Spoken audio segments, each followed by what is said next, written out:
Eddie!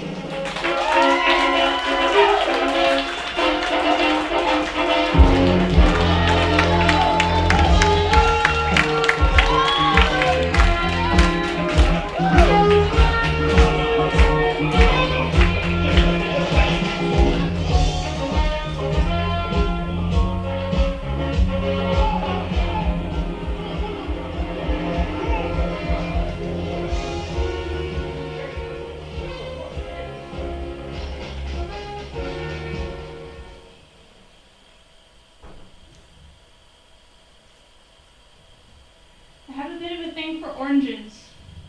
I see the sharing of fruit used often as a metaphor for love, care, and devotion, particularly oranges.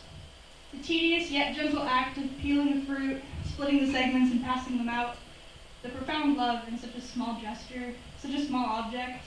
I think of it often. So often, in fact, that I decided to share this sentiment with you.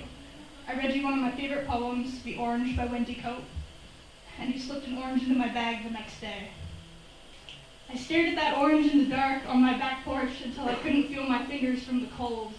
And when my neighbor found me crying about it, she said you and I should run away together, or at least go out for dinner.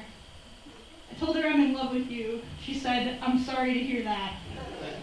A couple days later, I told you I felt seen, respected by you, that I'd never felt this before. This isn't that serious, you said. Maybe we should just be friends. And that once refreshing citrus taste turned bitter. The salt tears that poured, contesting the sweetness I'd come to crave from you. I don't understand. You can't create romance where romance cannot be sustained. You can't put oranges in my bag and tell me we should just be friends. You can't tell me we should just be friends and tell me you have feelings for me. I don't even know if we can be friends. Don't plant seeds you can't care for. Don't climb trees without checking for stability. Don't pick fruit to share and take it away after giving me the most delicious taste.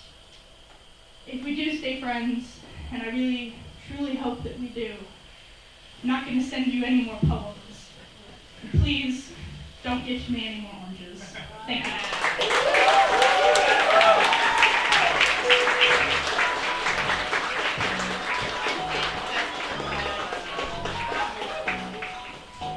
Who knew fruit could be so dangerous?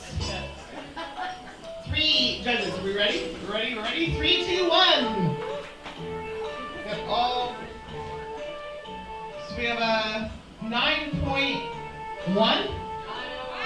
9 point. Tell them what you think, guys. 9.5 and a 9.1.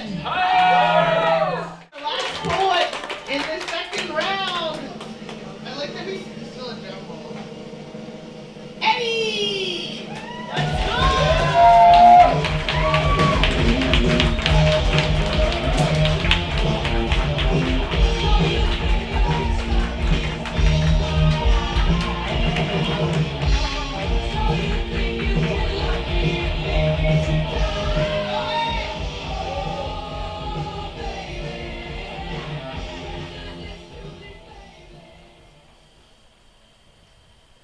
So this is actually the first poem I ever wrote, and the anniversary of writing it is in a couple days, so I figured it's already here. It's called July 27th, 2022. The sun sets at 10 p.m., and yet these are the shortest days of my life. The sun set at 10 p.m., and we are all standing on a downtown street after dark. We quietly pass a joint around the circle, exhausted from a whole day spent together. This is all I've ever wanted. This is what I meant when I swore to myself at 15 years old that it would get better someday. You passed the joint to me, and I wish I could take your hand instead. You have been the light all summer. There's a warmth in my soul that the sun could only dream of. The sun set at 10 p.m. and your smile glows beside me on the car ride home. I tell you all about my art, my poems. I'll never tell you that you've been my inspiration this whole time. I have no pictures of this tragically perfect summer. I don't know how to ask for that. As if I'm embarrassed to feel such love and to enjoy our time together. As if it's wrong to crave a tangible memento of my strongest emotions. I can't subject myself to the vulnerability, so I quietly cling to memories as if I never cared in the first place.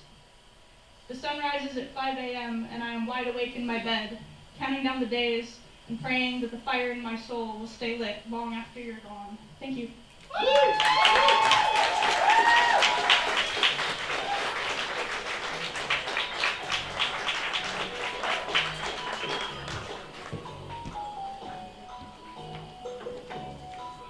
love a little nostalgia. That first thing we've done.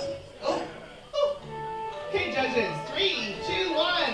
Freddie, throw up your scores, please. We have a 8.9, a 9.4, and a 9.5. We're going for all of our poets. We're trying to poets to have the points.